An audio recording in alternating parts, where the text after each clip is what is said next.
And boom, I think we are live. Whoop whoop. The most interesting start or setup to a podcast I think I've ever experienced in my life. Yeah, same here. This entire podcast has been saved by Milo. So what's up, everybody? Welcome to episode 99. We're joined today with MrRoflWaffles. Hi guys, MrRoflWaffles here.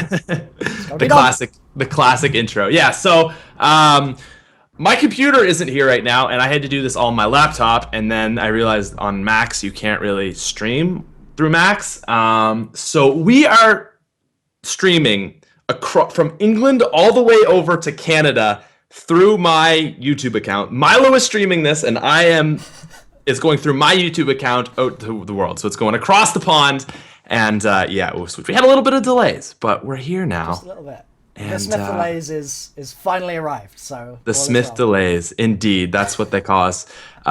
So huge thank you to Milo. I was saying I can't believe I had to make a guest do that, but fortunately, unfortunately, it's somebody I actually know and not just like some completely random guy.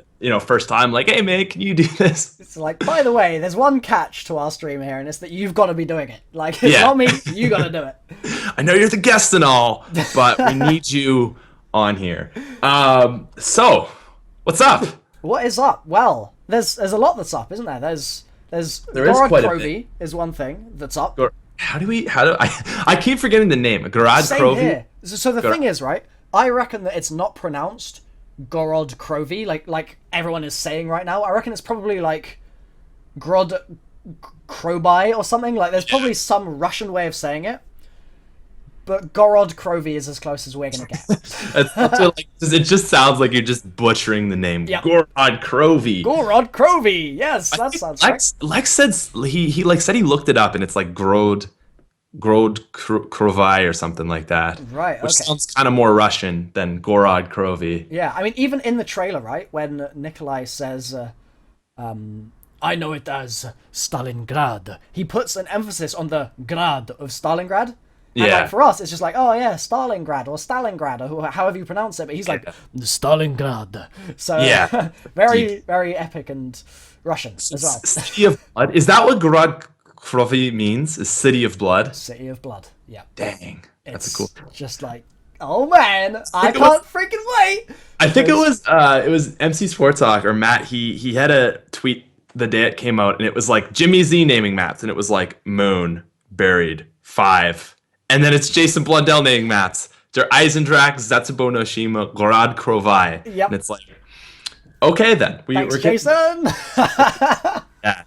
So what do you think of the trailer, besides it being ridiculously exciting? So, I guess some context, before I launch into my actual opinions of the trailer itself, some context is needed because I was a little put out that we had zero anything at all for so long. We had a really large period of time before the trailer, before the tease in fact, where they just didn't say anything about zombies. Treyarch just decided, or Call of Duty or Activision, whatever, just decided that wasn't going to be something that they were going to do.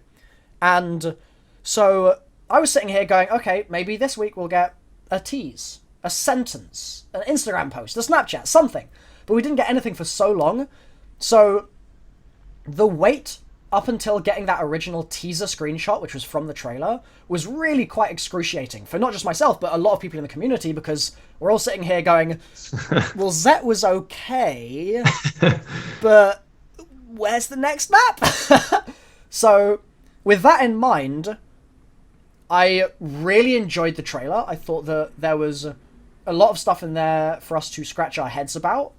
As far as like levels of trailers go, I don't think that this is an amazing standout trailer by any means. I think that if you look back at some of the original Shadows of Evil trailers, for example, I am the sort of person that literally sits down and goes frame by frame through every single bit of the trailers, and the Shadows of Evil trailers, there's so much hidden in there. Like, I made probably like 4 or 5 videos on single frames from those trailers, which ended up being like 10-minute videos because there was hidden stuff packed in there. Only you would find that. And with this map, there's hidden stuff. Like, we've found what may well be double tap, which I don't think anyone else has really spotted so far. We've found potentially a second Origin staff, maybe. So there are a couple of different things that are in there, seemingly, possibly, but it just doesn't have the same kind of vibe that those Shadows ones did of like, oh my goodness, there's so much new stuff here that is such a mystery. Like, let's speculate about it. Instead, it's like, oh, there's a new boss zombie. Oh, there's a new parasite that's made of metal this time, and that sort of stuff. So it's cool, and I'm hyped. I think the map is going to be fantastic. I think it's going to be this game's Origins. I think is going to be this map, and then really DLC 4 I think is going to be on another level. Okay. That's my prediction right now. And I think that it needs to be that way in order for Black Ops 3 to be all that to it can finish be in the right way, and for zombies to finish in the right way. I think that they need to have the Origins now and the next level for 4. And then, do you think 3 is going to be, like, when you say compared to Origins, do you mean like just like as far as how good that map was, or as how complex, how deep, how much storyline, like sort just of both. all of that? Or? So this map, if this map doesn't, let's start off with story, because I'm obviously a story-focused person. Yeah. If this map doesn't deliver in the storyline department in the same way that I feel like Zet didn't deliver in the storyline department, Zet was cool, but it was like, it was really, how can I say this? It was a little bit flat, a little mundane, and there was cool story stuff in there in the sense that the radios are cool, like the knock at the door, like I'm like, oh my goodness, this is awesome, but it's a radio. There's not really enough storytelling in the map itself that happens due to the progress you make throughout, right? Whereas Origins, playing that map, and Samantha, Takio, brave upholder of the dying samurai spirit. Like, all of that stuff is so hype, and it tells you so much about the world that they've suddenly thrust us into in Origins, and that needs to happen in 3. And if it doesn't happen in 3, then they're going to have such a ridiculously long way to go between 3 and 4 in terms of storytelling. Right. Yeah, because a lot has got to happen in the next 2 maps. Yeah, a lot has got to happen. So much. Jason Blundell should really be giving us enough information to understand the Origins cutscene by the end of DLC 3. Wow. And if he doesn't do that, he's giving himself so much work to do in not only 4, but also the months before 4 in August, when we're suddenly being bombarded with all the teasers like they did with Origins, and Treyarch start changing their profile picture, and Treyarch start dropping other memory segments and doing all sorts of crazy stuff. They're going to have so much work to do if they don't give us a massive amount of information in 3. So, from the story point of view, that's really important stuff.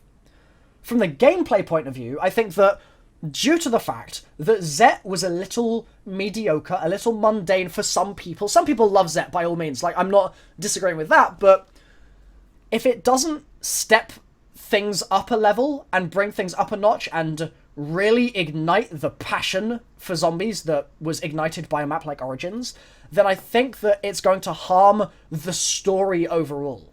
They need to be strong now so they can be even stronger with 4, and then they can say, brackets. Okay, done. So storyline needs to be stronger, you're saying? Gameplay as well. I think the gameplay as well. Yeah. Because for me, I don't know about you, because you're obviously much more gameplay focused than I am. Right? Yeah. I hardly play zombies, in all honesty. And that's so funny, but yeah. It's weird. It's really weird. Like, I haven't prestiged. Wow. At all. That's crazy. I hit rank 35 during Zet.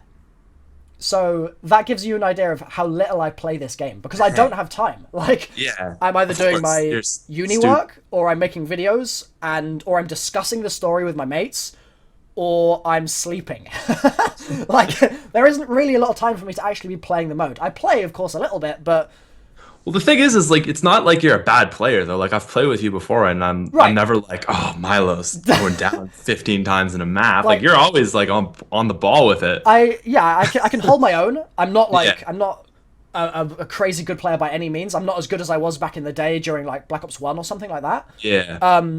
But yeah, I'm not trash. I need to be not trash. Otherwise, like, wouldn't have completed any Easter eggs first or like been able to do any of that or whatever. So yeah, I'm not terrible, Not but bad. I'm Not admittedly bad.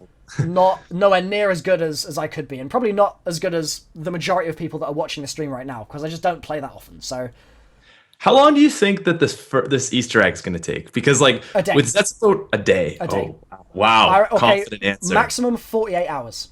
Okay, because Zetsubo was so quick. It was like less than 24 hours, I think. Yeah, Zet was stupidly fast. I was talking Like to 20 Jason on release day, and just from the conversation I had with him, I remember we were where were we? I think we were in a pub just having a drink, and Oh.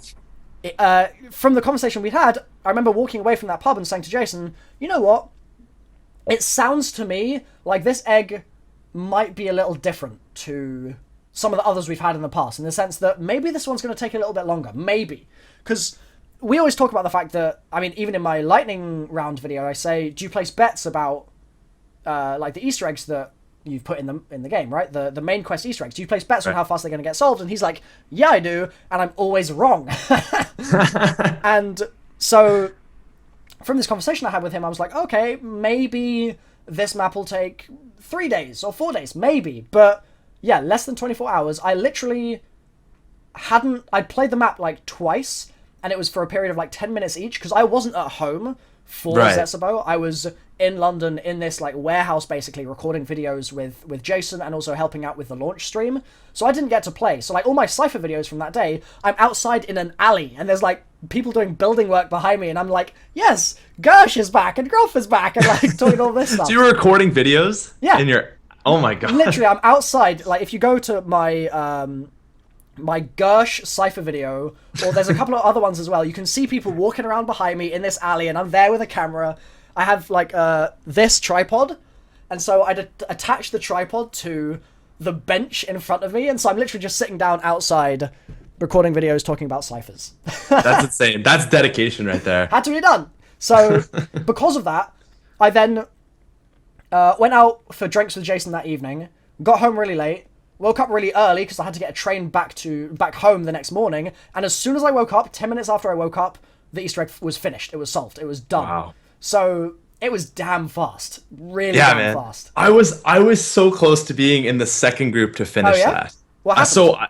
So I think the first people to finish it was like Fantastical, Starburst, Javano, and oh my god, I can't remember the fourth. Was it only 3, I think?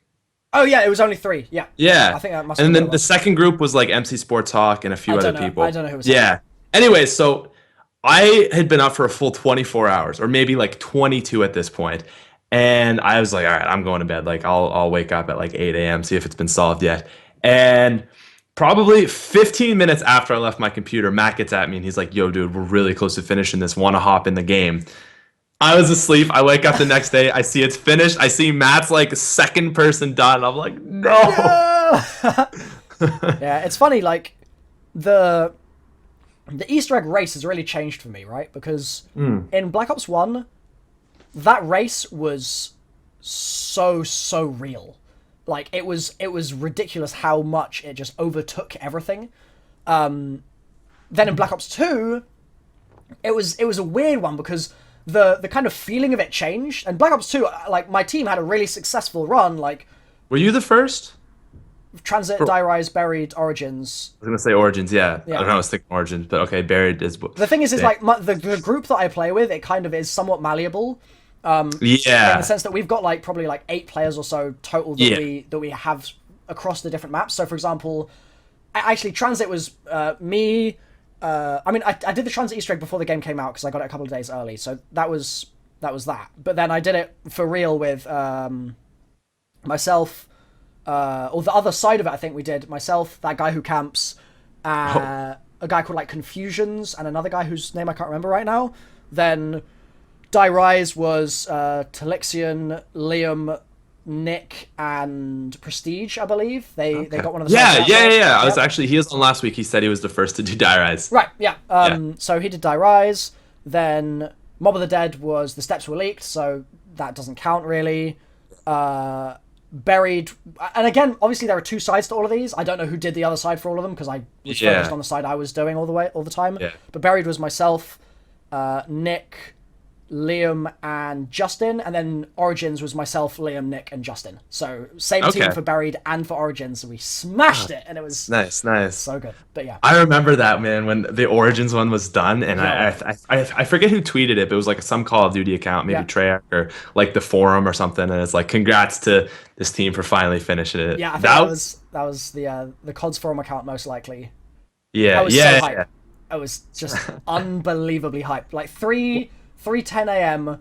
August 30th, I think, 3:10 a.m. Yeah, because it dropped on the 27th. Yes, it did indeed. And it was an Easter egg that took a couple days, which was and in those couple days, I probably slept for about 2 hours total or something. Like, those Easter eggs are not healthy. So what I was going to say is the way it's changed is that in Black Ops 3, I've kind of lost interest. And it's not because I've lost interest in the sense that I don't think it's worth trying to do them. I'm still I'm obsessed with Easter eggs, right? Like that's part of my psyche. But there's more for me to do in terms of making guides for stuff that's on the map, and there's more for me to do in terms of making videos and things that just going super hard at the main Easter egg is actually not necessarily the best idea for me as a content creator right now. Definitely, yeah. So sure, we got Horizon we smashed that was great, but I was expecting to not have any of the eggs done first, like for myself and my team this time round, just because it's not my priority anymore. So yeah, like I think you've gone beyond that in terms of depth and sort of niche, right? To the point where yes, Easter egg applies to you, but it's almost about more going beyond and looking at the really hidden things that most people aren't going to find. And I guess obviously for some people that first time Easter egg is like the big thing, and getting that, or the guide, right? The guide is usually a big thing for a lot of guys. For me, it was like that was me 5 years ago. With like Black Ops 1, it was like if you get that guide, oh baby, it's gonna be good. And like you look at Liam's Buried guide, for example. I remember it being the morning of Buried. I hadn't slept. I had college at 9 o'clock, and I was like, oh crap, okay, I've got to go do that. I was midway through editing my guide, and I was like, Liam, whatever you do, just get your guide up, because it's so important that you post your guide. Now that we've solved it, do it. And his guide now has like several million views, and it banged. So like in Black Ops 2 and Black Ops 1, that guide was an obvious place for people to go, I want to grow my YouTube channel. I'm going to solve the Easter egg first and post the guide, and then boom, growth, right? But now for me, it's more about making my viewers who I've already got happy and giving them the content that they need, and also serving people with the, like, whether it's the bows or whether it's like building growing a certain plant or whatever it is in like Zet or whatever. So that's the focus, really. Yeah, that's the thing with Black Ops 3 is I feel like the space for where people are making videos has gotten so much bigger. Yep. Like Black Ops 1, it was like high round guides, basically, like high rounds. Basically, when I look back, I was gonna say I remember watching Syndicate where he did his round 100 on Kino and his 115 on Moon. Right. And then Black Ops 2 kind of evolved a bit more, but I still feel like it was a lot of focus on the how to do things, like steps to just, because it's starting to get more complicated. So like maybe how to build the staff, or just like actual Easter egg steps itself, and like maybe a bit of gameplay. Yep. But now, man, it's evolved to this huge point where you've got guys like you doing this super in-depth on the Easter egg. Yep. And then, you've got guys like Noah, who is just kind of like, the big Easter egg and like hunting for it. And that's like his stream when that map drops. Yep. And then you've got guys like News. You've got guys like Mr. T Lexify, who are just doing the most bizarre videos ever. Like Lex is just so out there, but so creative and so cool. And like, there's just this huge sort of expansion this time around where just so many people are doing so many different things, mods even, and it's still working, right? And that's what I love about Zombies, is just seeing how much it's growing, and how many new YouTubers have kind of come on the scene this year. Like I would say you are someone. I mean, you've been around forever, but this year you've exploded, right? My channel has quintupled in size over the last 8 months. My channel really has grown a lot. I was in, let's think, so when I started uni, it was the last week of September, and I had 120k subs, and now I'm about 620. So wow, like basically 500k over Black Ops 3. And it's not even summertime yet. Well, Yeah. summer you can see it's just starting, right? You can Like, see more people are like there's just like more views coming around, more subs coming around right mate, now. I'm so excited, and this actually links into something we were talking about the other day, right? Yeah. I am so freaking pumped for the next 3 months because this whole time, throughout all of Shadows and all of Horizon and all of that, and Zet as well, and all of it, I've been just desperately trying to, and yourself as well, right? We've been desperately trying to balance YouTube with our degrees. And before you get to university, when you're in college, I don't think you necessarily have a very good idea of what that means. But College is, when you say college, you mean like college is before the last you 2 go off- years of high school. Okay, there you go. Yeah. Yeah. So, There, and people. then uni is just Is for what you Americans what call college. college. Yeah. So Canadians university, but okay, cool. Like the problem with a physics degree is that you have more hours than any other subject has of contact time. So you're in lectures for more than any other subject. So something like history will have like 4 hours of contact time a week or 6 hours of contact time a week. English will have like 12, 14. Comp sci will have like 20, 22. I had 24 hours of contact time for most of this year. wow, that's a lot. It's a lot, and that doesn't include any like homework or any stuff outside of just the lectures. Do you have any labs? Yes, I have 4 hours of labs a week as well. Okay, yeah. Wow, that's a lot. So, like, uni is basically a full-time job. Or it is a full-time job. Yeah. And then YouTube, I've been living a full-time job with that as well. Another one, So yeah. it's been horrifically stressful and horrifically difficult to balance. And like, I mean, even last year, despite starting uni, I still had an average of a video every single day. So I managed then. This year it slowed down a bit because I've had so many exams. Like, I've had a ridiculous number of exams. But I'm so excited for the next 3 months because this is my first time ever in my entire YouTube career that I'll be able to just make videos for the next 3 months, like flat out, with no breaks, with no other obligations, and I've got the audience that I've got now to show those videos to, and that is just the best feeling in the world. The fact that I can put so much effort into what I'm doing and people are going to see it and hopefully enjoy it is just the best feeling. So I'm so excited. That's so excited. That's such a cool thing when you're so into something that it's like, okay, now the fact that I finally have time to put all this work into it, that's the best feeling, man. Yeah, and it was interesting. So I had my exams throughout last month, and so I made hardly any videos, and I literally, in my phone, I've got like 50 video ideas right now for different either theories or Easter eggs or series or whatever. I've got so much stuff like waiting to go. Some of them are huge projects, some of them are really small, but I wrote all those out during my exam period because obviously when you've got other stuff to do, you suddenly get super motivated about YouTube, right? I'm sure you feel the same way. Yeah. It's annoying, but it's great at the same time because suddenly your creativity just flares up like crazy and you're like, oh my goodness, I've got so many ideas. This is great. So yeah, what is that? Is it that you're taking it's because you can't do it. Yeah. As soon as you physically cannot make videos, you want to make videos like it's the last thing you're ever going to do in your life. Like it's just this passion that is just not manifested in that way at any other time. It's only there in that particular capacity when you just can't make videos. And it's fantastic. I love it because it just shows that people are always like, oh, you should make videos because you love making videos, not for the money. Wah! Sure, that's to some extent true.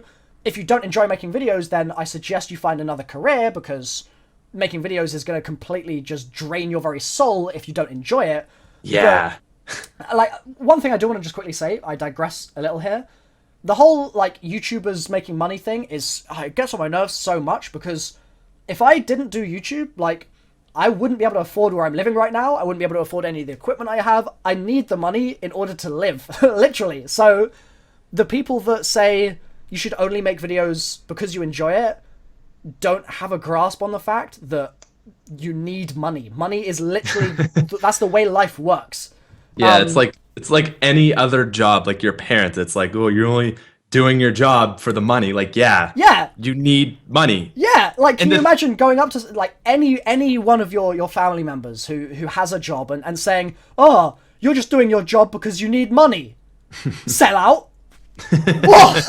Like, what's going on there? It's a really, it frustrates me a lot because, like, there's so much stuff. Like, if I want to hire an animator to animate 10 minutes of video, it's going to cost me, and can I swear? Yes. I shit you not. It's going to cost literally 10 grand. Yeah. 10 grand. Yeah, for 10 minutes of animation, that's a lot. That's cheap. Okay? And so, if you think that I can just fork out £10,000, which is like $15,000, just like that, for one video, you're out of your mind. So no, you're making that every single video you upload. If I was, then that would be lovely. That would be fantastic, and my content would improve because of it. But unfortunately, it's not the case. That is true. Yeah. So I went on a little tangent there, but it was a worthy tangent, I feel. What was I saying? That's the question. Prior to the tangent, we were talking about money making. Nope, we were talking about something before that. Yeah, something before that.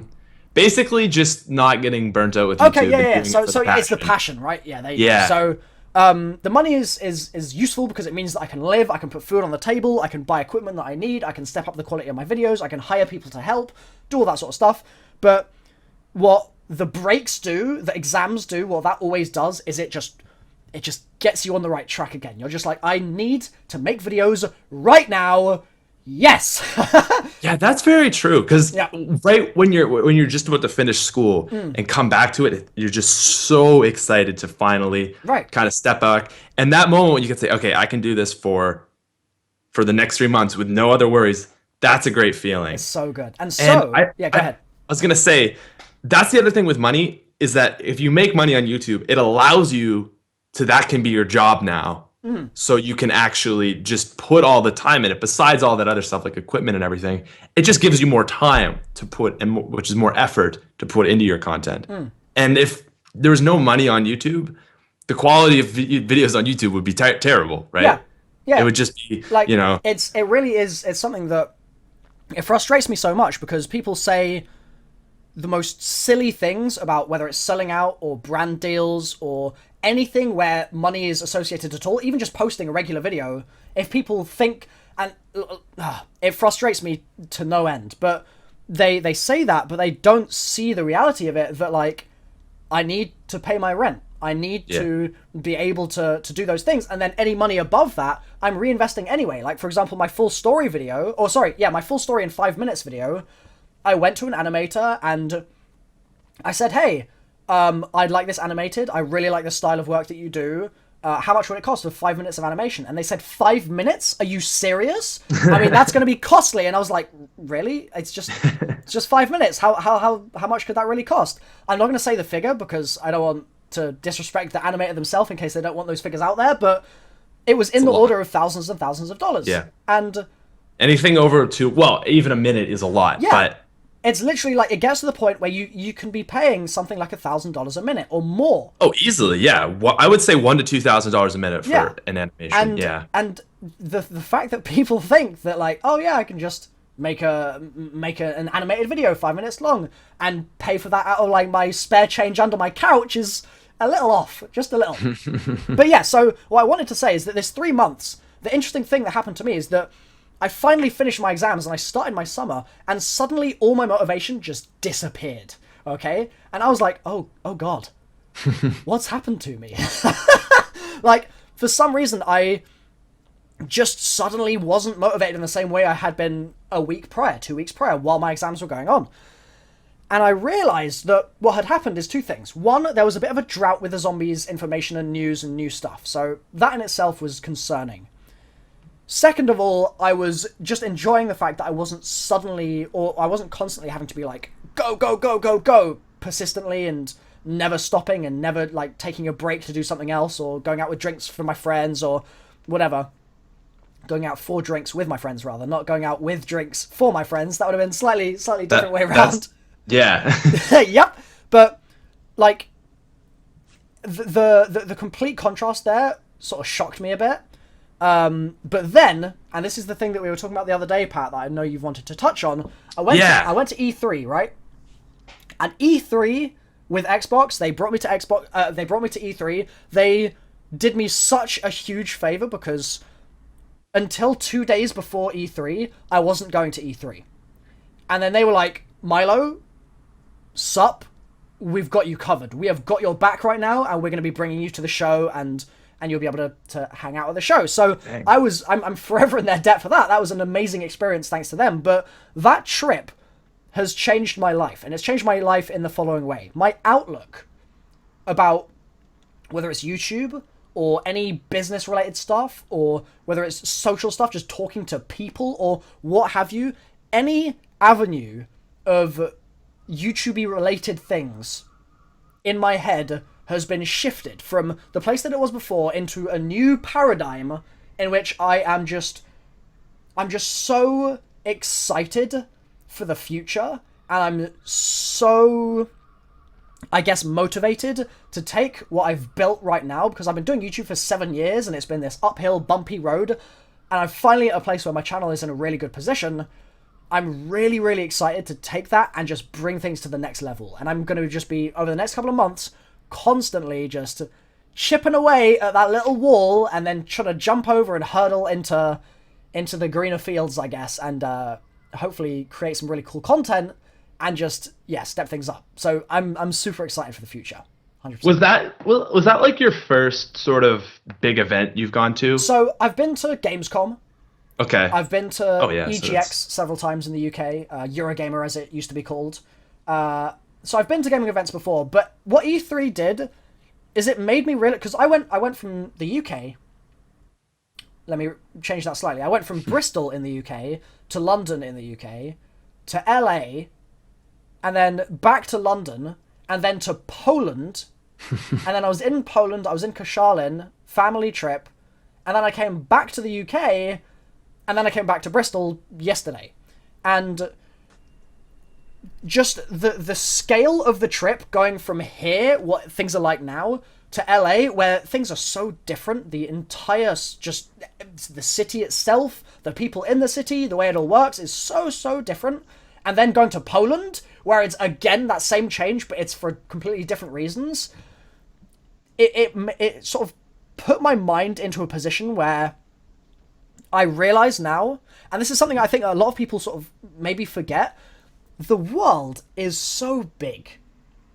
And it's so big in the physical size sense, but then it's so big also in terms of the potential that you have in whatever area you're working in or whatever area you're making strides into. Because one thing I think people forget, like I just mentioned, is that if you're from a town, from a village, from a city, and you've been in that city your whole life, and you haven't really traveled massively to other big cities or anything like that, you've been fairly sort of homegrown person, it's really easy to get into the mindset of like, this is all I know, and this is what everything else is like, and so my mental sort of understanding of London then might get projected onto the rest of the world.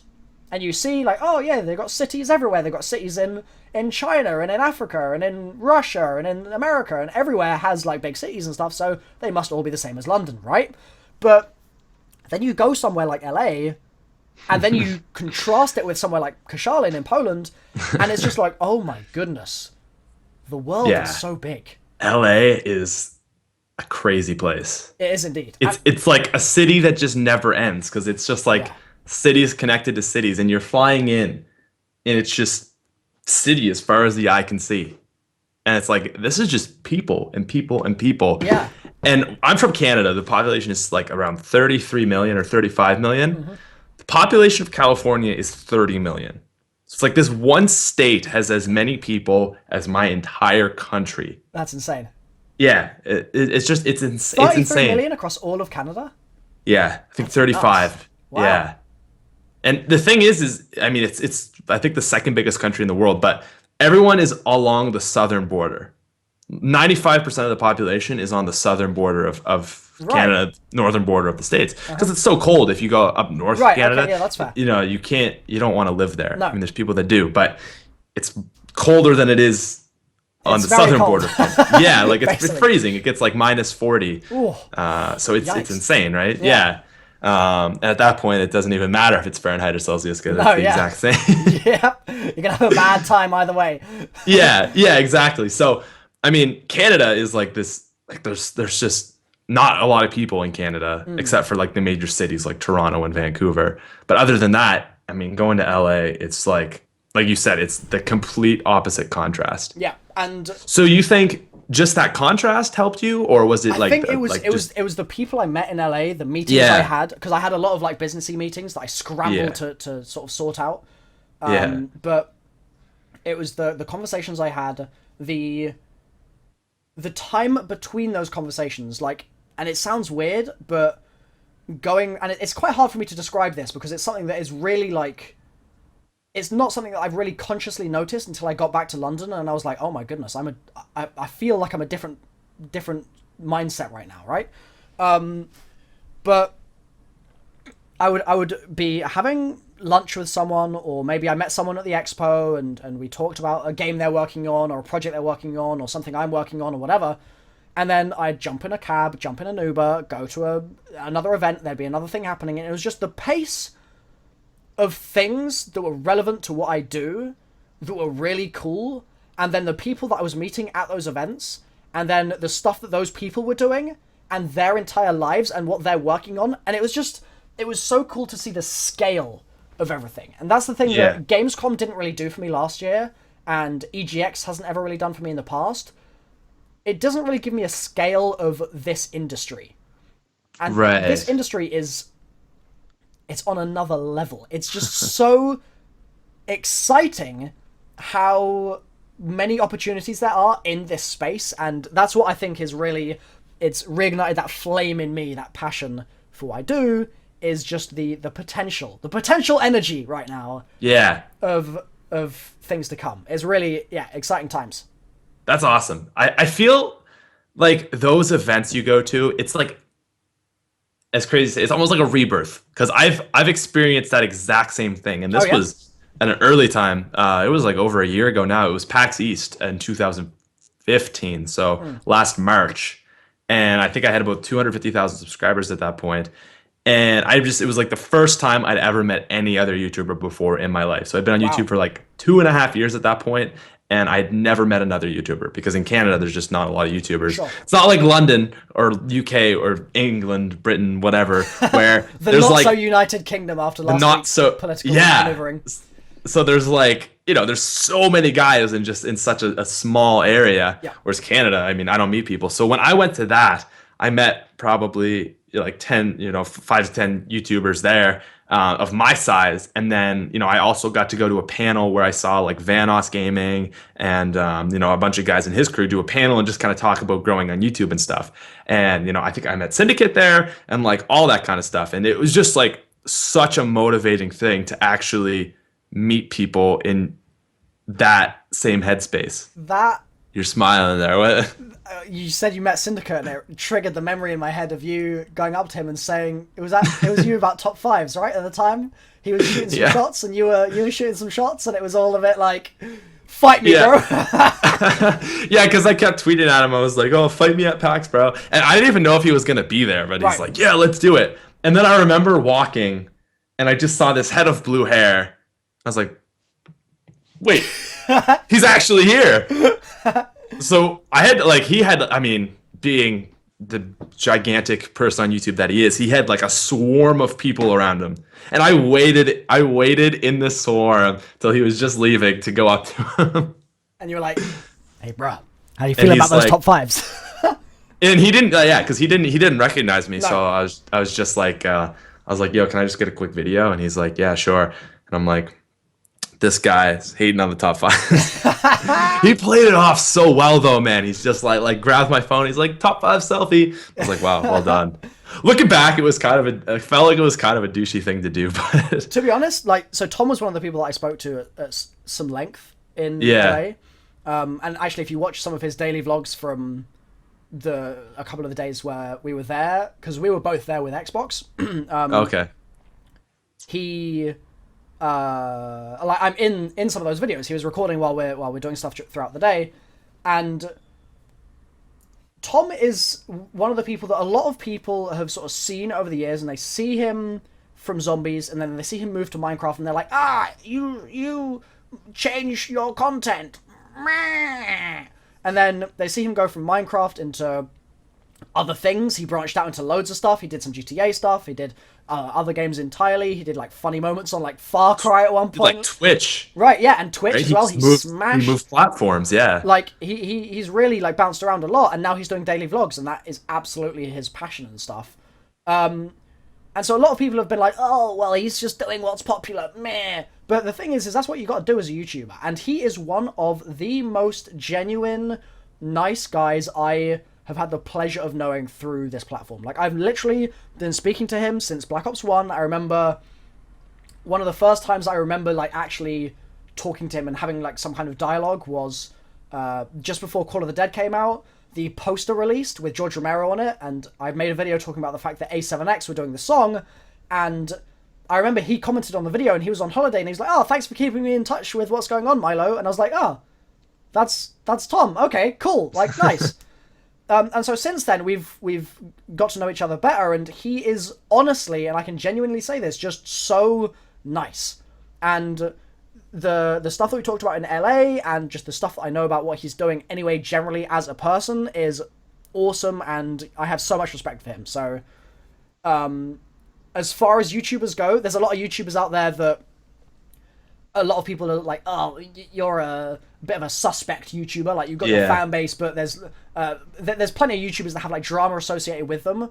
But as far as like big YouTubers goes, Tom is just so nice. He's an awesome guy. Super genuine dude. From what I haven't talked to him on a long, like nowhere's near to you, but sure. From what I've met with him, I mean, he's super genuine dude. Yeah. Despite our beef on Twitter. And the thing is, I mean, with your content though, right?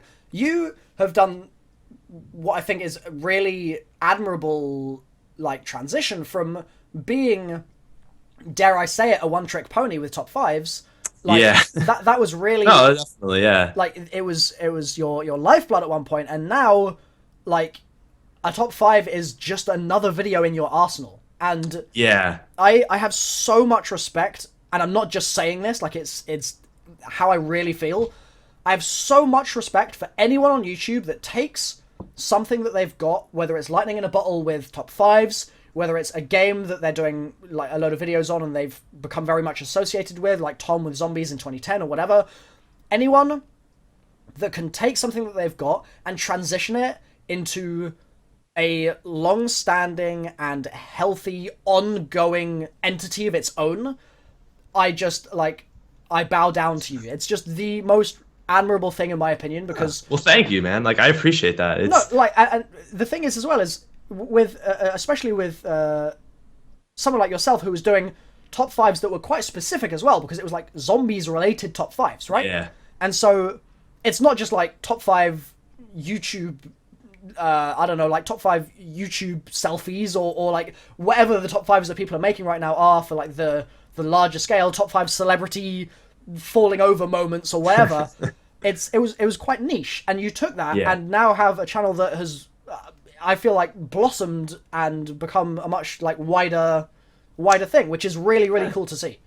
Yeah, I mean that was the thing, is moving into Black Ops 3, I was like, I got to get out of top 5s because I mean I already knew it was like a dying thing, because when me and Lex didn't even start them, but I feel like Lex is the guy that really popularized them. Yeah. And then he was just like, you should do this too. And I was like, okay. But we both saw it coming. Like, okay, you know, we did it. We were doing it and it was doing really well. And then you could see more people starting to hop on it, of course, because it's a successful thing, right? Can I just interject really quick? Yeah. Just hold that thought about, so you started sort of doing the top 5s with Lex. Just hold that in your mind. One thing I do want to say is that at that time, when top 5s were like the big thing before Black Ops 3, there were so many people making terrible top 5 videos. And I'm not going to name any names because I can't remember their names, because in my mind they're completely irrelevant. Like I don't think about those people or their content.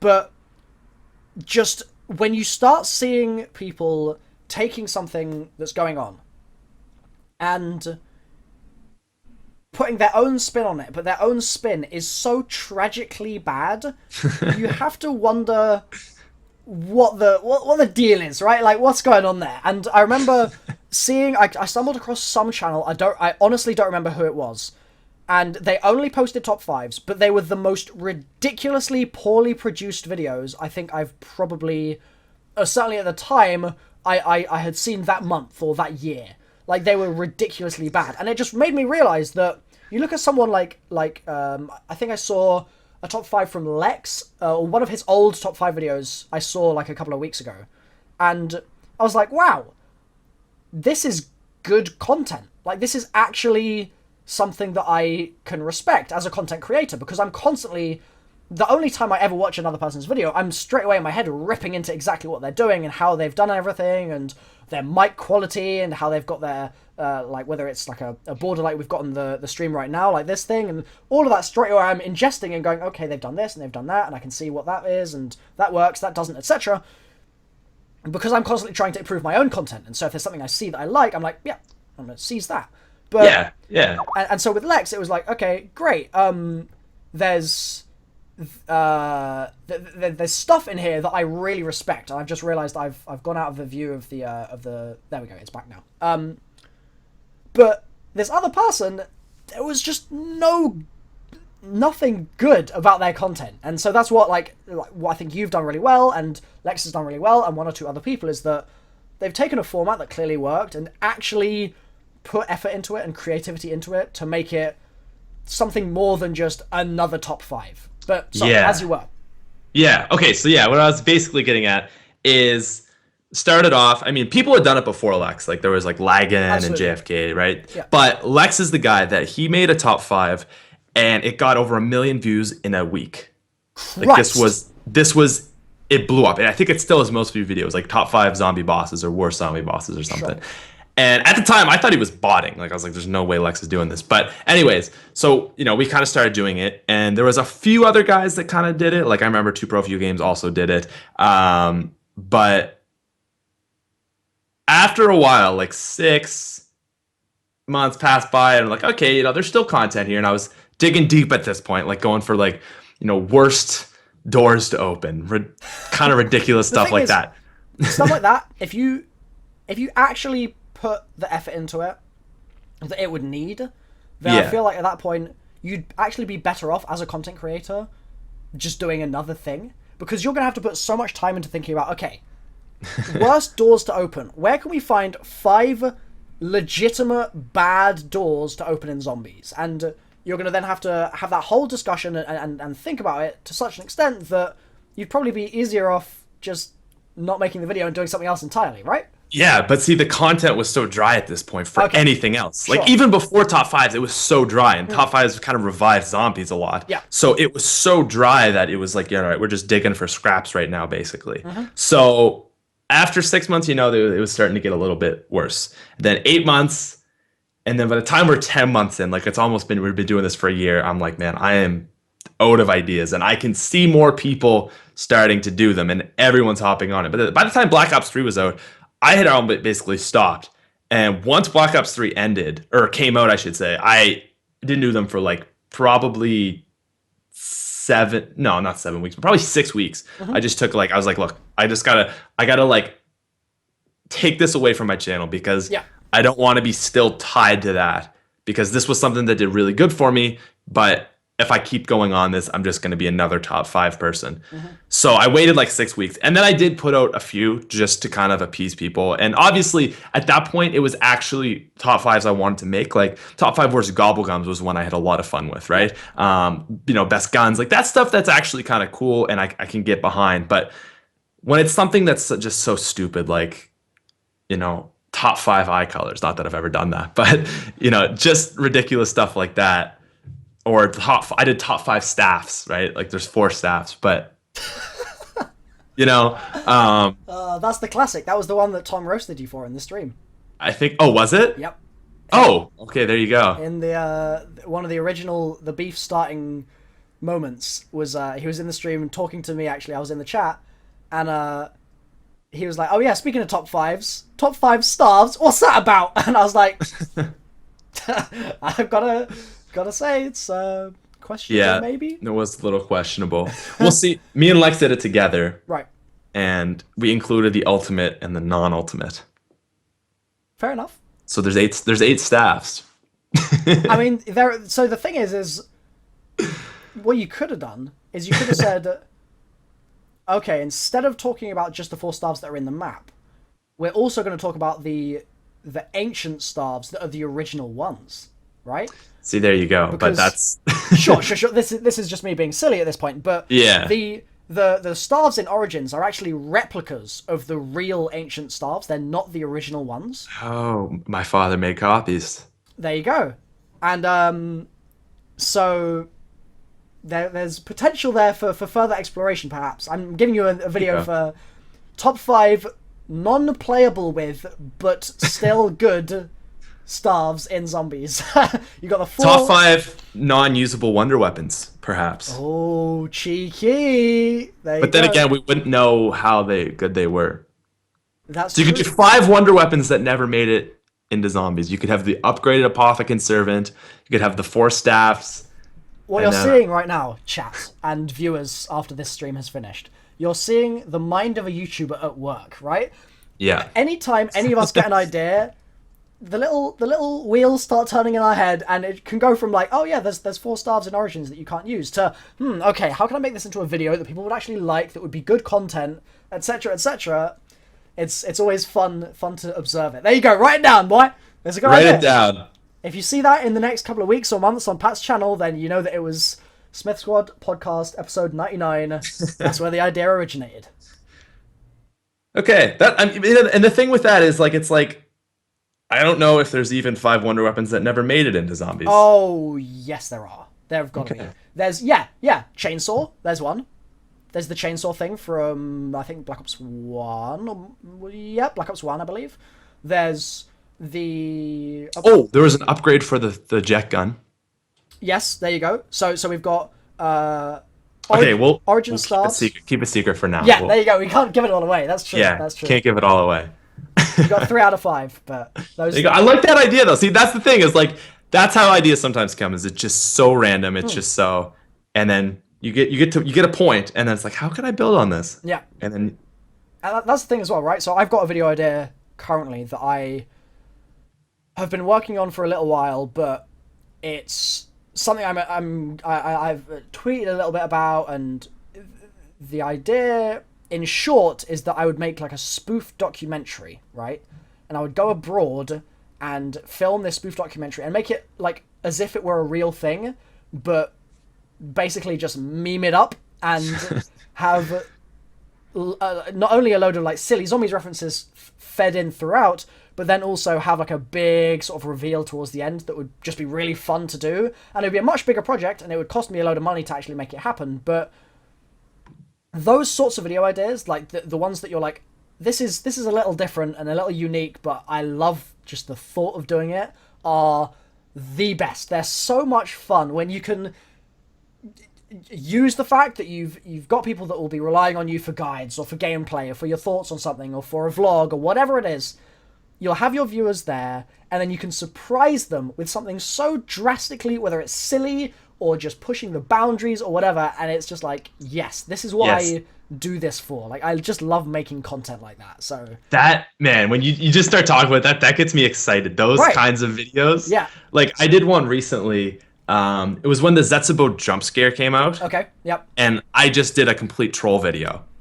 But, you know, it started with, like, me walking and sitting down at my computer and, like, searching it up and, like trying to, like, obviously making it like I'm thinking of a troll. And anyways, those kinds of videos where you have no boundaries, and you're just kind of like, let's just let the creative juices go, and wherever I end up with this video, those are my kind of favorite videos. And I think you have to get your channel to a point where your people that watch you will accept that. Because with me, like, people don't take my videos very seriously, right? It's like, you know, if I'm going to make something really ridiculous, they're like, okay, that's just kind of like Pat. Yeah. But I feel like there's a lot of guys, and not just with zombies, but people will have a really serious channel, like where maybe they only cover like trailers and news and, you know, ideas and stuff. And then they'll try to make a troll video, and everyone will be like, what the hell? Like, screw you, man. I have that problem because if I try to introduce any comedy into any of my videos, people are like, you're not funny, go away. And I'm like, please just give me a chance to try and do a little tidbit over there, because my content has got to the point where it's so obsessed with the most just ridiculous bits of storyline content that if I stray away from that, people are like, Milo is a human being? He's not just a database? What's going on? So, yeah, it's tough, and I think that part of the enjoyment and the solace that comes from being able to make a video that is just completely out of the box and people actually enjoying it, it's just enhanced by the fact that, like, you can look at the video and go, this worked. And it's such a good feeling. It's so good. You had a video just the other day that I was in with the PPS8. Man. And it's like that, like, little silliness. But that was like just so much fun to make. And we had that conversation about like the spark and stuff. Yep. And I feel like to me, that was such a good thing to just sit down with another YouTuber and just kind of like, you're like, all right, like, well, here's an idea. Like, why don't we do this? And I'm like, well, I have a PPSH. Like, we could do something with that. That'd be pretty cool. Yep. And then, I have a toaster, and, just kind of working through it. It's like the things in your mind, the mental checklist. Okay, so Milo wants to make a video. What do I have? I've got a PPSH, and I have a toaster.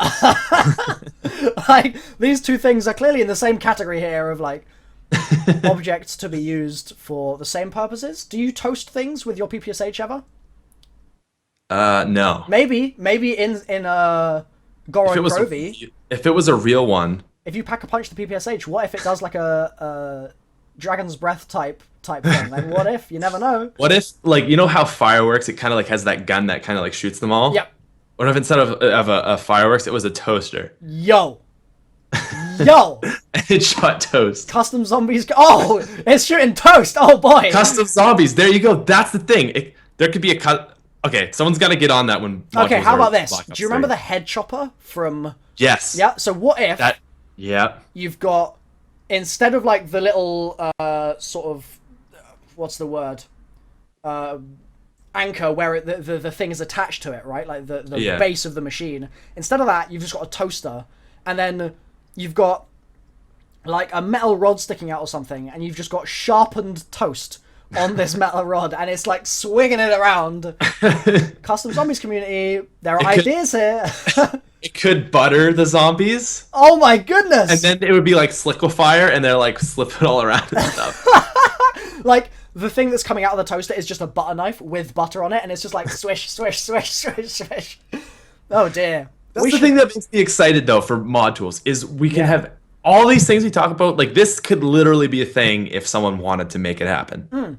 That's my favorite thing about it, is it's just going to be so ridiculous. Yeah, Custom Zombies is gonna change the game. It's gonna just be...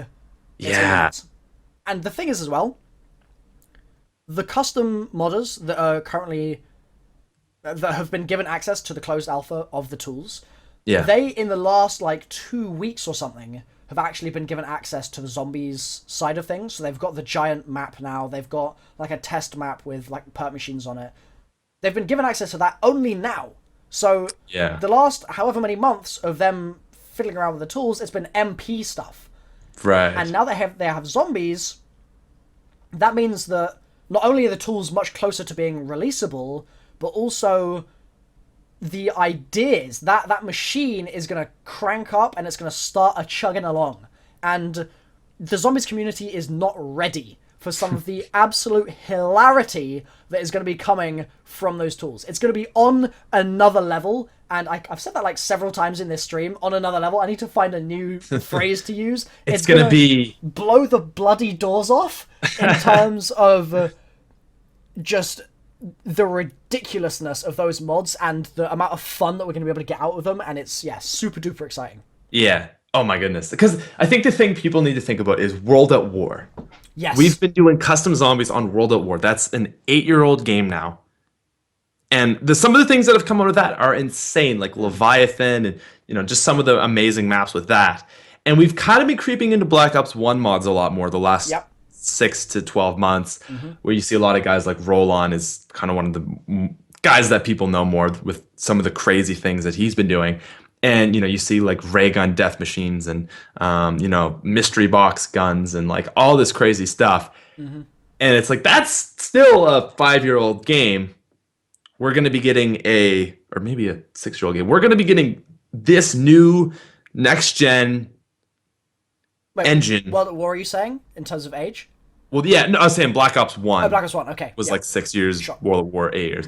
But now we're gonna get the new, like, the Black Ops 3 engine to just Man, it's so cool that this is actually happening. yeah. Like, I feel like it's almost too good to be true. I know. Like, Treyarch have not only given us Black Ops 3, which has in itself been bombastic, it's been ridiculous, but they're giving us the tools and the assets and stuff like scripts and animations seemingly as well, and all of it.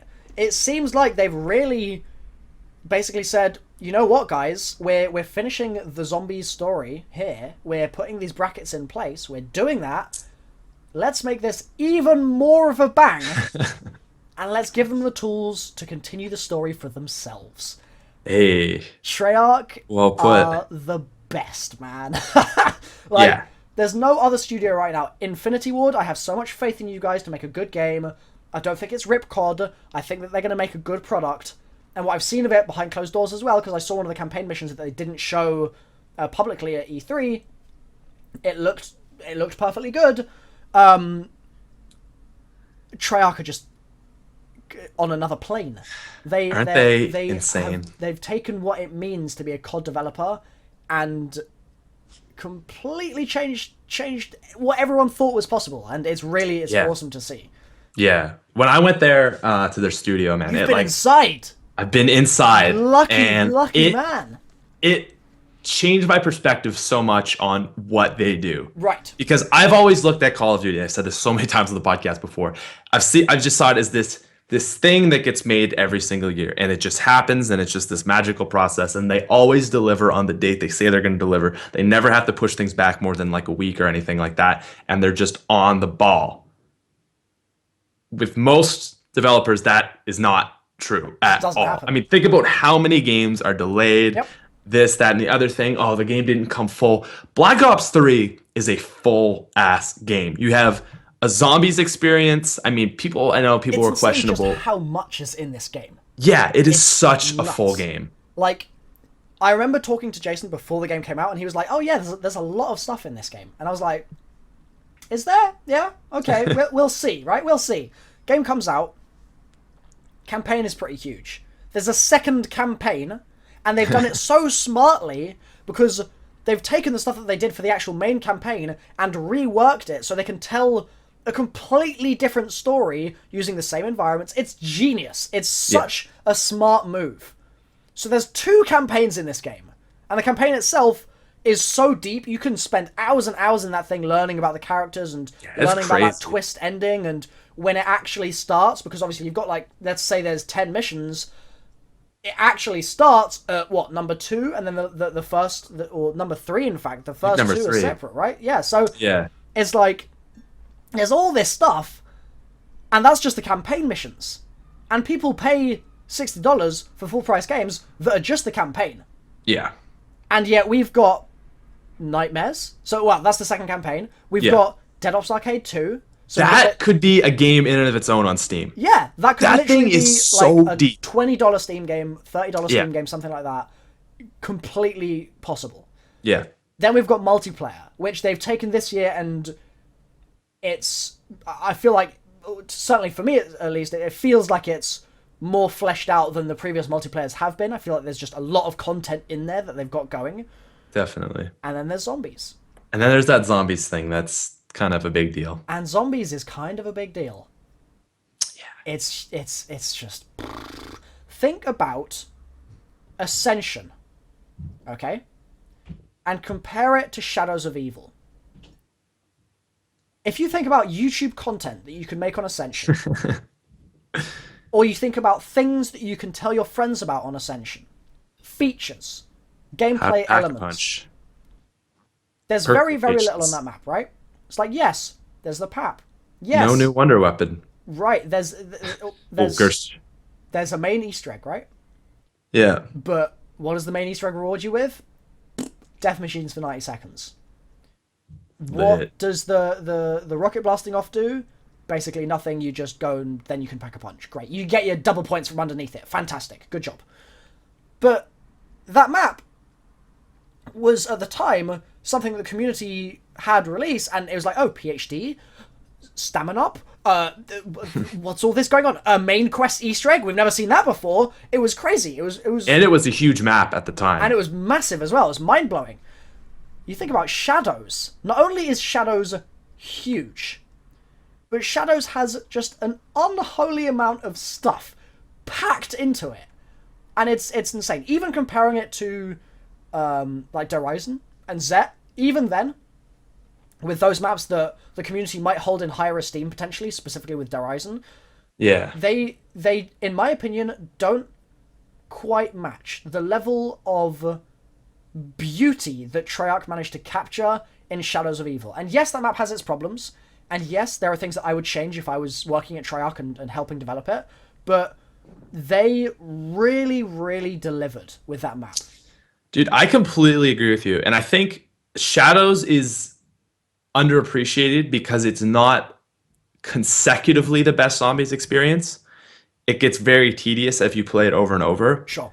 But I had to go get some gameplay for that a couple days ago, actually, like maybe a week ago now. And going into that map, I was smiling.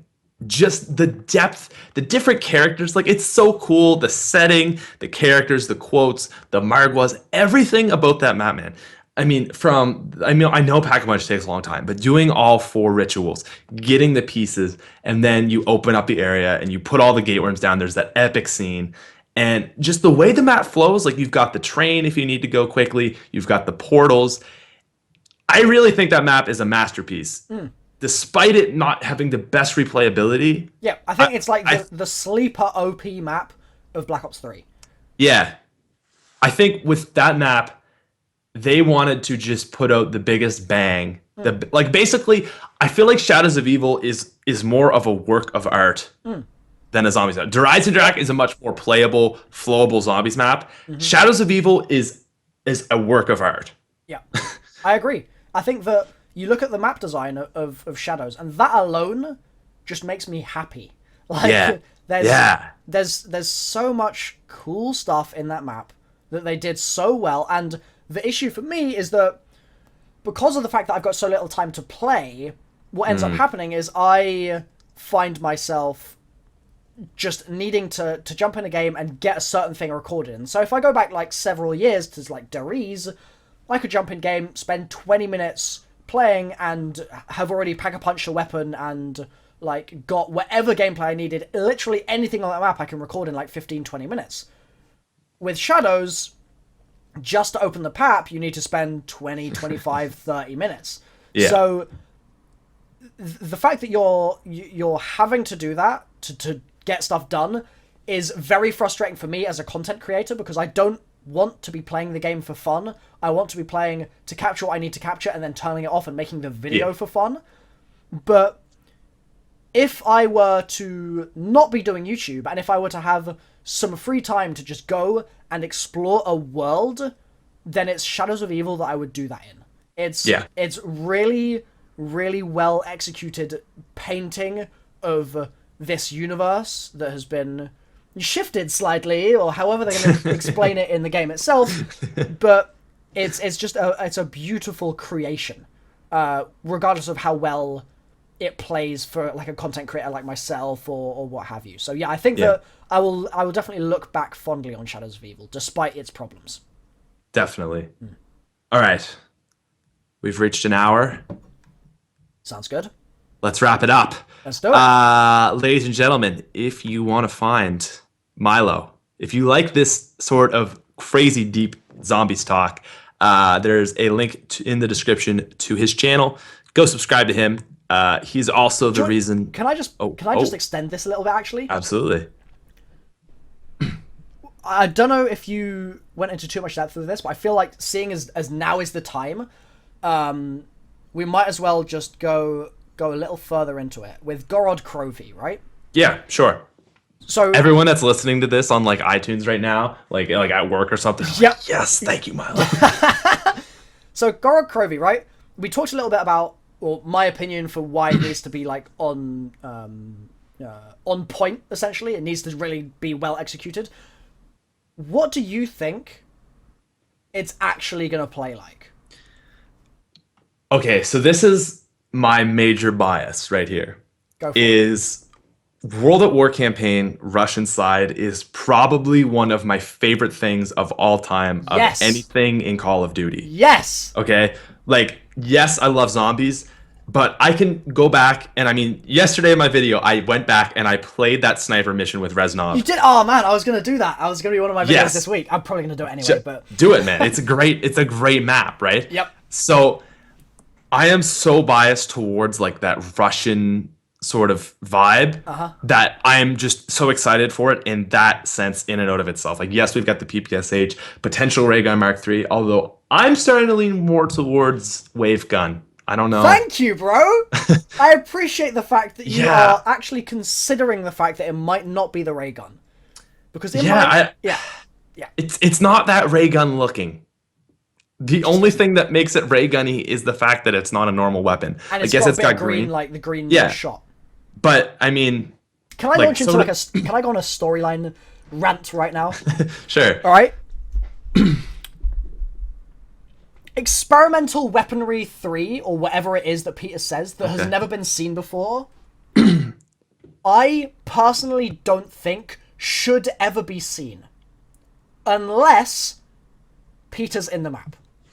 Oh. So if, in this map, Peter McKay is somewhere, if we talk to him, if we see his corpse, if we see his grave, like we did in the alternate version of Shinonuma, if we see something that says Peter was here, then fine.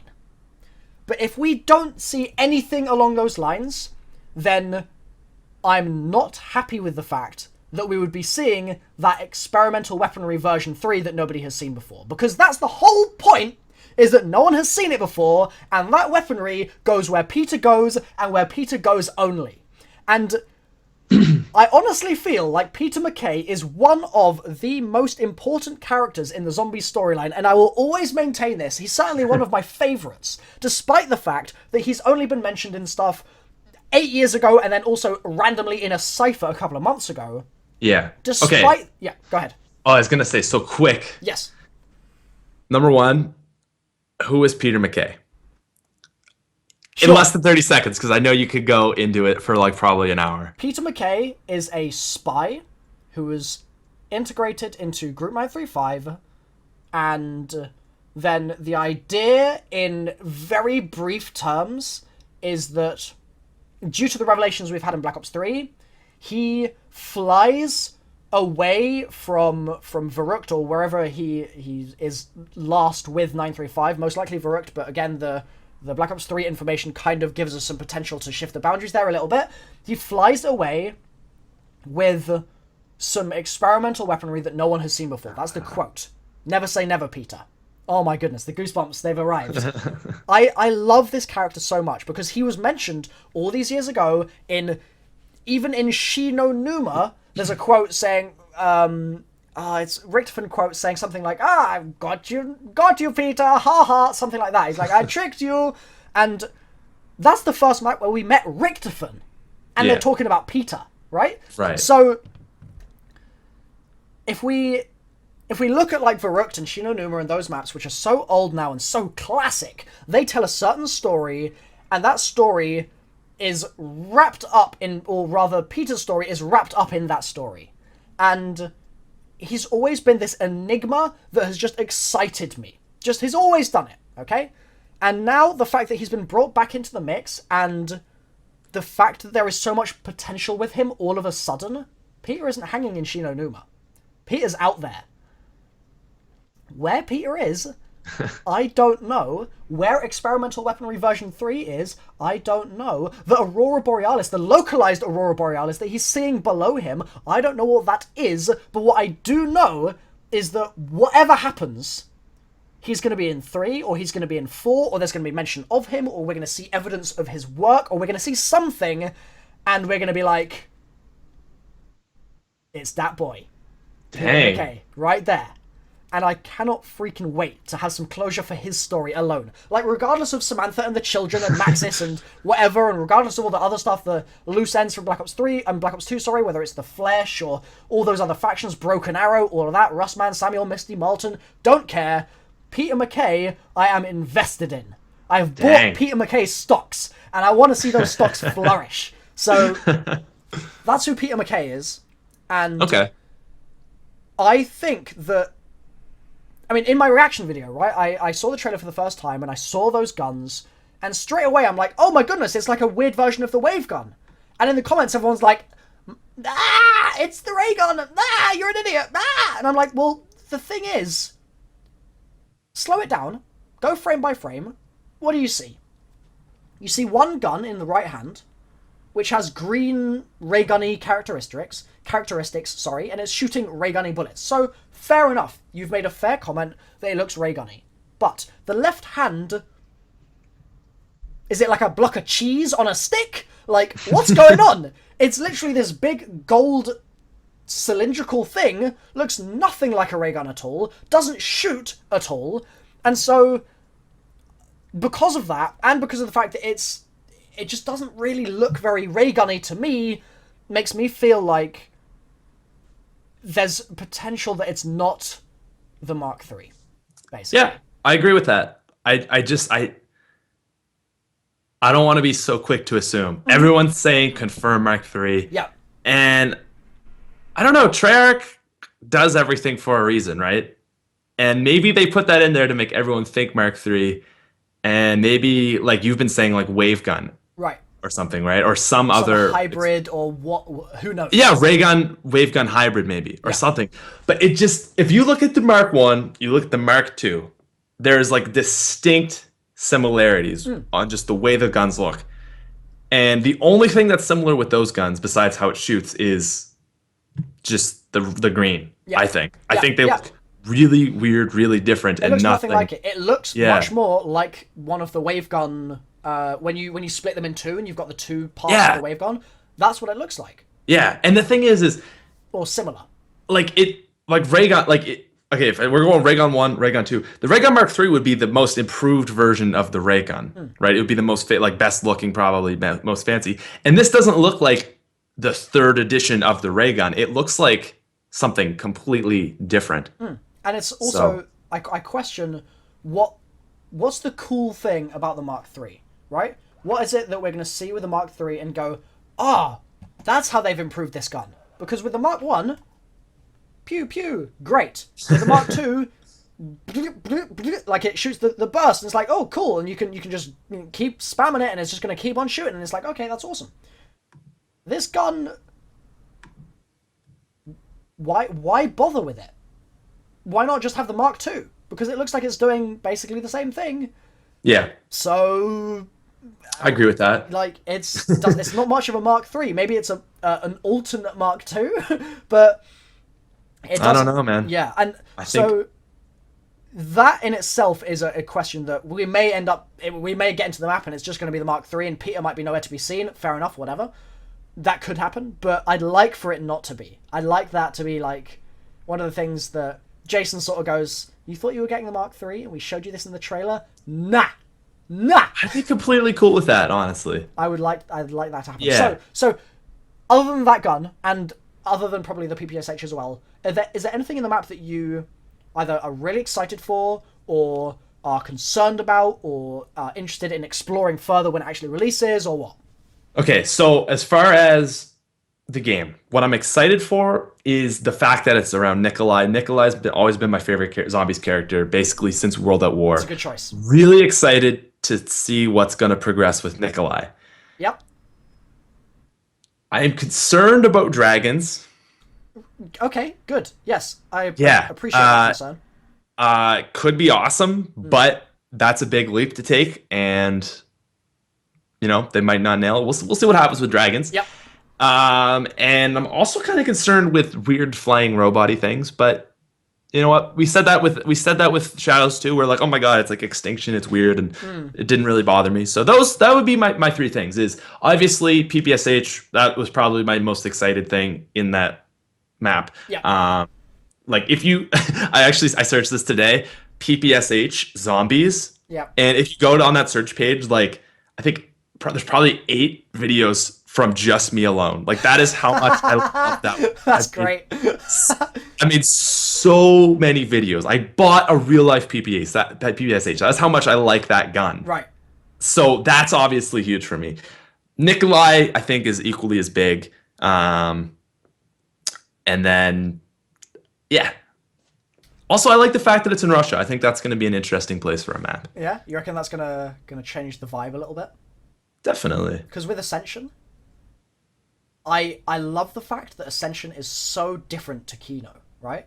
Right. With Kino, it's like, we're in this German theater, and we can look out the window, and it's like, we're in Germany, and we can go out into the alley, and it's like, we really are in Germany. There's the tower and everything in construction, admittedly, which really messes with the date of the map. And Kino is one that I am forever frustrated by trying to place a date on that map. But regardless, you then go to Ascension, and it's like, hi Russia, how you doing? Like the influence is there so much with the Ascension group, who are going to be throughout this new map. Not Gorky, sorry, that's GK Nova 6 I'm thinking of. Gorod Krovi. That was something I noticed the other day. I was like, okay, Gorod Krovi, first letter of each, GK. Okay, and then we look at Gorky Pavel and all the stuff going on with the massacre at Deriz, and start like all the wheels start turning in my head, and I'm like, hey, there's a link here. Gorky, Gorod Krovi, squash it together. Gorod Krovi, Gorky, GK.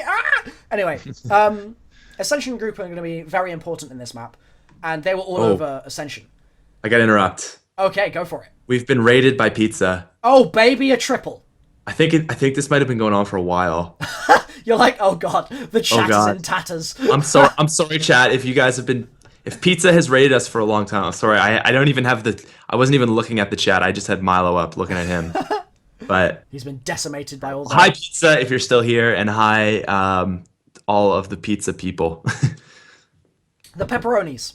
The pepperonis, is that what we call them? I don't know. I have no idea. Right. I'm gonna call you pepperonis. There you go. One pepperoni, para me, Papa John. Parmesan.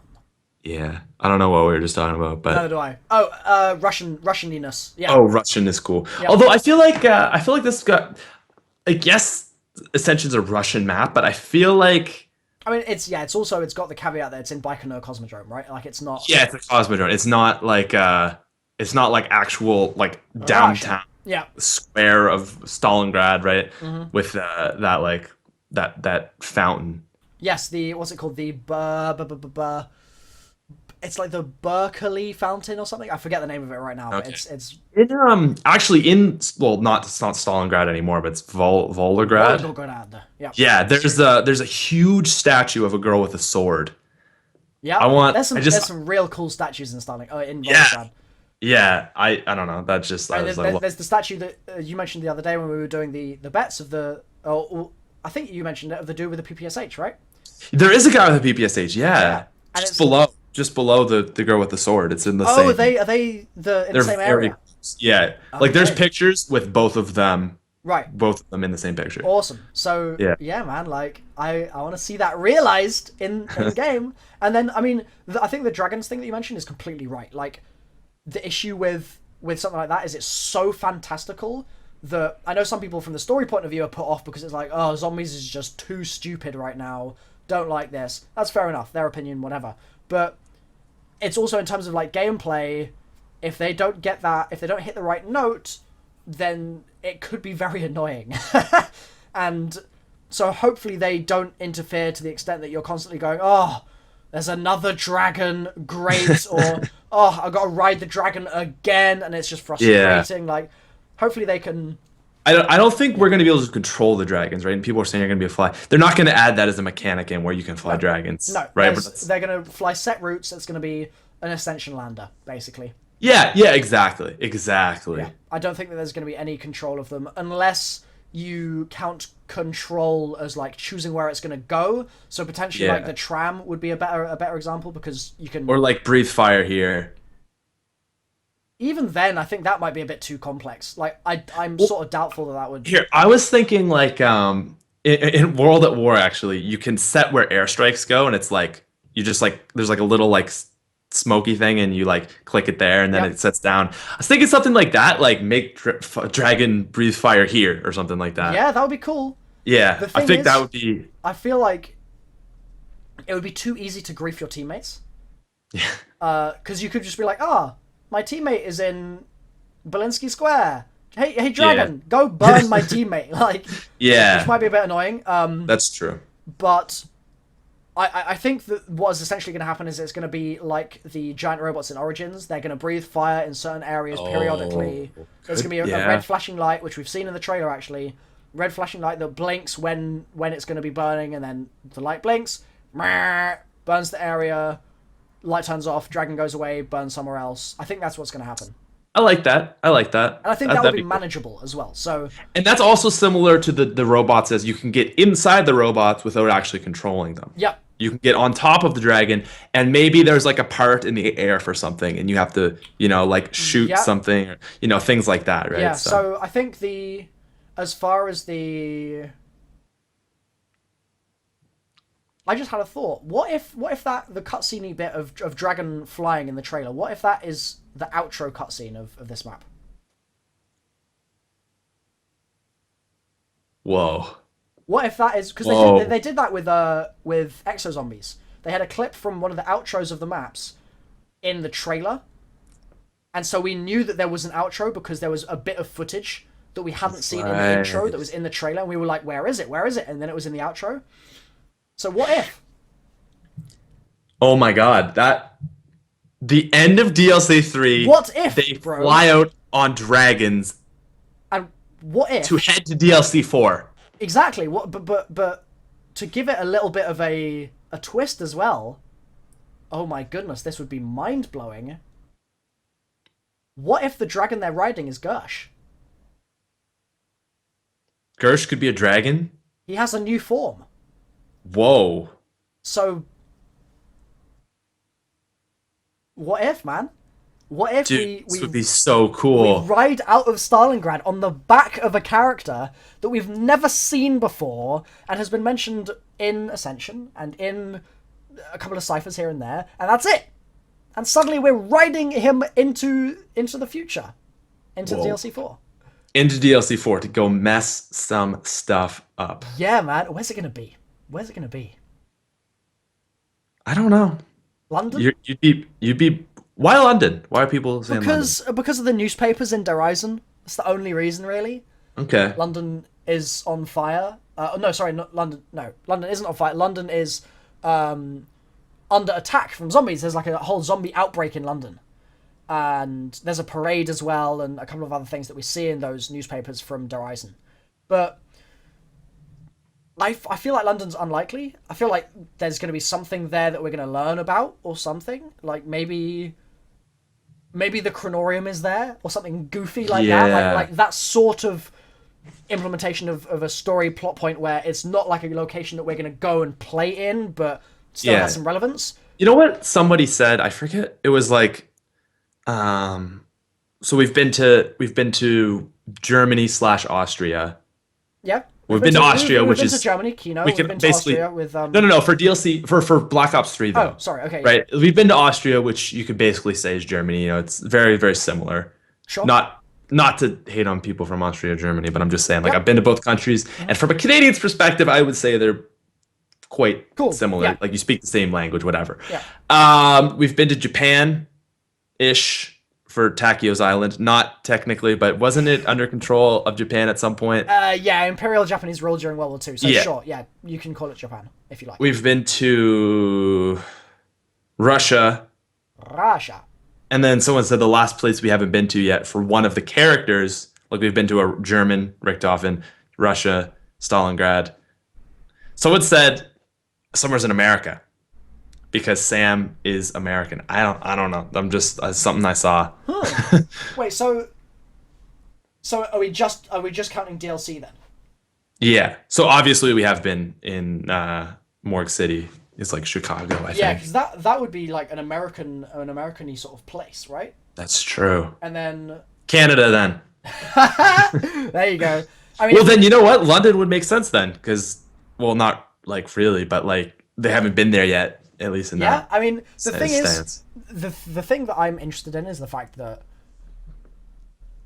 London is like, what can you do in London that's epic enough for a final DLC? I don't know That's if you can true. do much. Like, That's true. blow up Big Ben and like take a ride in the London Eye. It's not quite. I don't know. I just don't feel like it would hit the note that they need to hit. Like, Yeah, that's true. the map needs to be somewhere. I mean, we need to play in Agartha. Maybe there's a portal in London to Agartha. Maybe. I mean, we've got entrances that we've played around in the past. Like, we've got the like maps like Shang and things, and we've also got all our stuff in Hyperborea and Call of the Dead and things like that, where they've played with those ideas. But I feel like we're literally going to need to be in Agartha or similar in order for this to be as epic as they need it to be. Because, like, where can they go? They can't go to the moon. They've done that. They're not going to go to, like, the sun or Saturn or something silly because... Yeah, they're I just see not what gonna. you mean. It's got to be a very unique, almost mystical place, I feel like. Yeah, so I feel like because of the fact that we've not necessarily been to Agartha before, assuming that Shang isn't actually on that side of the entrance, maybe that's where we're going. Maybe. I'd like that to happen. I think that would be cool. I think All that right, would... let's end it on that. Let's do it. On a not sure, On a not sure but hopeful note. and an uncertainty. Yeah. Yeah, man. All right, there we go. We said half an hour ago, and that's the thing I love with this is like, you'll do that, and then it'll just keep going on well. It's like, all right, we just got to keep talking. Keep on rolling. Okay, so to wrap this up real quick, guys, we got Milo. If you want to subscribe to him, down in the description. Zombies expert, official. And the other thing I want to say again, I forgot to mention this at the start, is we're now on iTunes and the Google Play Store. So you guys went over last week and just bombarded iTunes, and we were up to like the number 17th podcast on all of iTunes. No way, that is so cool. Awesome. So that was crazy. So if you guys want to go over, again, check out iTunes. You can download it, support it, all that good stuff. That'd be cool. But yeah, that's it, guys. Thank you for watching. That was episode 99. I don't have a guest for 100 yet, but I'm going to make it as epic as I can. So that's it. Thank you guys for watching. See you next week. See ya. God. Oh, boy.